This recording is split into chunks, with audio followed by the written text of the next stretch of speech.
Halo semua, perkenalkan nama saya Aisyah Ainur Rahman dari Departemen Biologi FMIPA UI Angkatan 2017. Pada kesempatan kali ini, saya ingin membahas tentang osmoregulasi pada ikan di estuaria. Sebelumnya, kalian harus tahu bahwa salinitas merupakan salah satu faktor penting yang mempengaruhi organisme akuatik.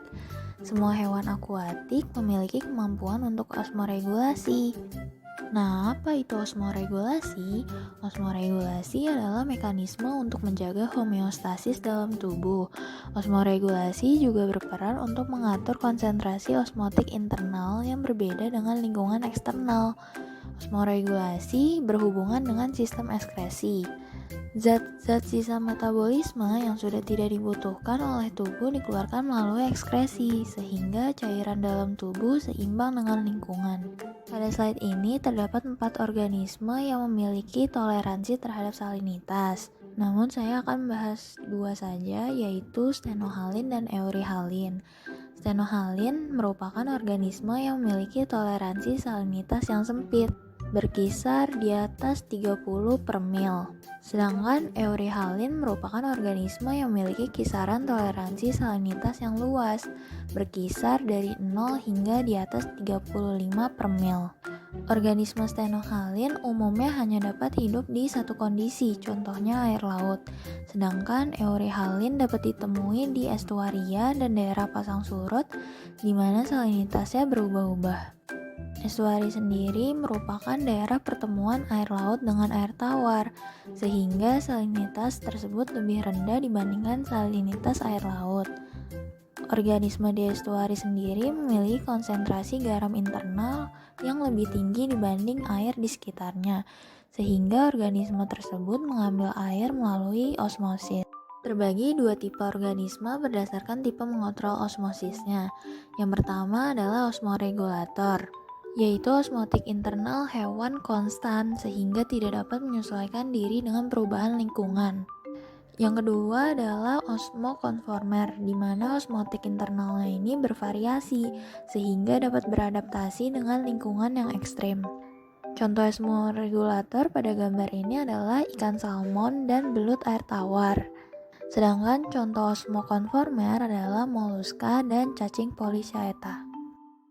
Di dalam salinitas air laut, terdapat unsur-unsur seperti natrium, klorida, kalium, dan kalsium yang berperan penting dalam osmoregulasi pada ikan. Natrium dan klorida memberikan efek pada osmotik, sedangkan kalsium dan kalium ini mempengaruhi penyerapan ekskresi. Unsur-unsur ini memiliki fungsi elektrokimia, enzimatis, dan struktural. Perbedaan osmoregulasi pada organisme perairan tawar dan laut. Nah, bisa kita lihat pada gambar berikut. Pada ikan air tawar, ikan sedikit minum dan mengeluarkan urin lebih banyak. Sedangkan pada ikan laut, ikan lebih banyak minum dan mengeluarkan urin terkonsentrasi yang lebih sedikit. Keduanya memiliki fungsi dan struktur yang berbeda untuk mengakomodasi perbedaan tersebut, terutama pada ginjal. Lalu, bagaimana dengan ikan eurihalin yang tinggal di estuari? Nah, kebanyakan ikan yang hidup di estuari ini merupakan ikan yang berasal dari laut dan mempunyai kemampuan untuk mentoleransi salinitas rendah. Ikan yang hidup di estuari menggabungkan kedua mekanisme osmoregulasi ikan air tawar dan laut. Ketika salinitas eksternal lebih rendah daripada salinitas dalam darahnya, ikan akan mengeluarkan air melalui ekskresi dan menyerap ion-ion yang ada di air melalui transport aktif. Selain itu, ikan pada estuari memiliki kemampuan merasakan osmolalitas dari lingkungannya dan mengirimkan sinyal tersebut untuk mengatur osmoregulasi. Kemampuan ini disebut sebagai osmosensing.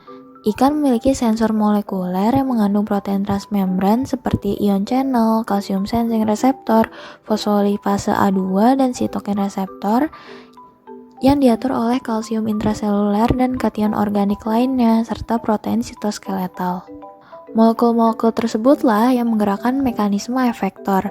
Kemudian, hormon osmoregulasi dan reseptor lainnya bekerja sama untuk merespons stres terhadap salinitas pada organisme tersebut.